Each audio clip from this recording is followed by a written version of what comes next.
What's up, guys? Thank you for watching the Factory Built podcast. Today, we have a very important guest. This person is well-connected in the manufactured housing industry. He's also the director of CRM for MHCRM. This is Scott Stroud. So thank you for being here, Scott. It's my pleasure, Franco. Thanks for having me. Tell us a little bit about yourself and how you got into the manufactured housing space. I got started in it as a builder. I was swinging a hammer on a framing crew when I was just out of high school, and then started building and selling actually log homes. And I did log homes for about 25 years. And there's a lot of factory components built, from log homes. I started building them and ended up vice president of marketing and sales for the company that I had represented for so long. Those component type homes, offsite construction, a lot of it, introduced me to modular construction and panelized construction and manufactured housing, which are all basically the same. The same things. They build to different codes, but it's off-site construction where you're putting so much of the house together and getting the efficiency factory type or a plant type assembly, and then moving it in pieces, in larger pieces to a job site. And so that's where we are today. I work with a lot of manufactured housing companies, a lot of modular housing companies, and it's just really awesome to see where the industry is going right now. Why factory built housing is such an important factor, and how big is this industry? Why is it now that it's becoming more and more popular? 10 years ago, people were asking why manufactured housing? Why don't we just build houses like we always built houses? And now people are coming up saying, why are we still building houses the way we have always built houses? Why aren't we, taking these economies of scale and production? I mean, what else? I mean, you look around your office, your home, reach in your pocket. How many of those things did you build piece by piece? Your phone, your car, your watch, everything's built in a factory because it's the best way to build it.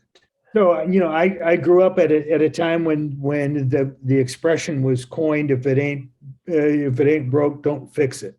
Right. Yeah.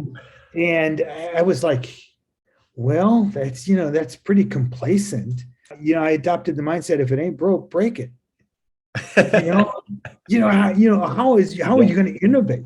If it's not broken, I mean, in other words, if it's working, well, yeah, let's make it better. You're not saying that everything's optimized. The stigma around like mobile home parks, mobile homes, and the importance of that, because a huge part of these factory built housing, their clientele is still in parks. Can you talk a little bit about the importance of having mobile home parks as well? Trying to express to people that, hey, there's a lot of people out here with a big gap. At least here in San Jose, you're either renting at $3,500 a month or you buy something at 1.7 million.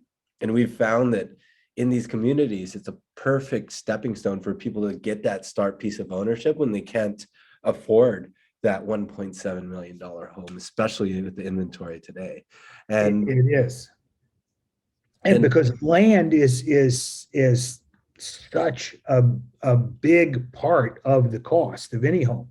Yeah. The land lease community where you can own the home, that's your home, and you can do with it, as you will. You've got that pride of ownership, but that huge component of land is leased. And so now you're paying just a fractional amount per month, on that makes it affordable.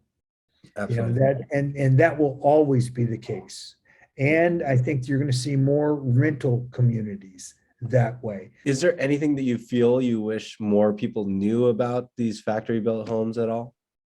Yeah, I do. I wish that the perception of a mobile home that people in their 40s and 50s maybe have, the homes that are being built today are every bit as good, if not better, than the most current builder, site built home.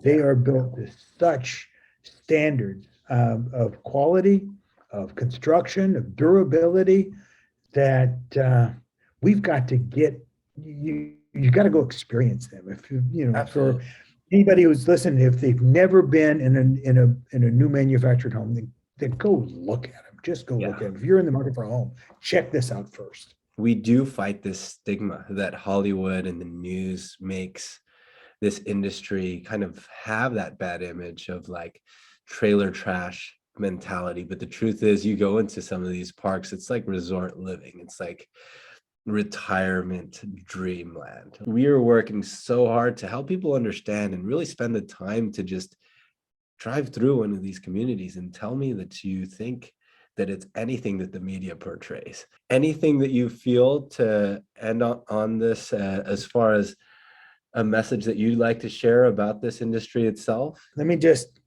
reach out directly to the people that might be listening to this and thinking, man, someday I just want a home.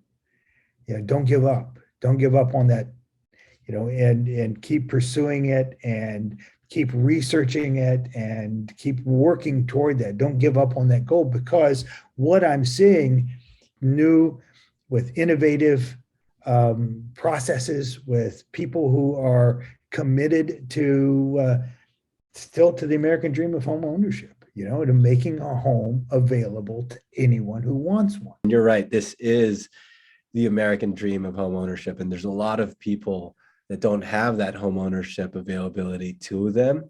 And what we're not just building is, we're not just building houses, but we're building opportunities for people to get themselves in a better position, for people to get out of that renting phase, for people to have better personal cash flow. Well, wanted to thank you for being here, man. It's such a pleasure having you here. Franco, thank you. And thanks for what you're doing and for shining a spotlight on this industry. Thank you.